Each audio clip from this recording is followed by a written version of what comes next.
এই জুমার দিনটা আছে বলে মুসলমানদেরকে খুঁজে পাওয়া যায়। মুমিনদেরকে খুঁজতে গেলে ফজরের নামাজ আসতে হবে। মুমিনদেরকে আপনাকে কেউ যদি বলে ভাই আমি মুমিনদার দেখতে চাই, তাহলে আপনাকে ফজরের নামাজ আসতে হবে মসজিদে, আপনি মুমিনদার খুঁজে পেয়ে যাবেন। আর মুসলমানদেরকে খুঁজতে গেলে আপনাকে জুমার দিনে আসতে হবে, দেখবেন আপনি মুসলমান পেয়ে যাবেন। আর মুমিনদারকে খুঁজতে গেলে আপনাকে ফজরের নামাজে আসতে হবে, আপনি মুমিনদার পেয়ে যাবেন। দেখেন সবাই মুসলমান, সবাই ঈমানওয়ালা, সবাই ঈমানওয়ালা, কিন্তু আমালওয়ালা হচ্ছে খুবই কম। একটা হচ্ছে ঈমান আর 2 নম্বর হচ্ছে আমাল।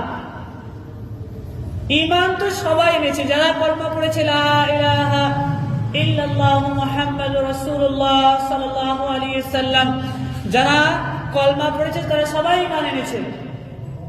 আর 2 নম্বর হচ্ছে আমাল। তার যদি আমাল ঠিক থাকে তাহলে সে হচ্ছে মুমিন।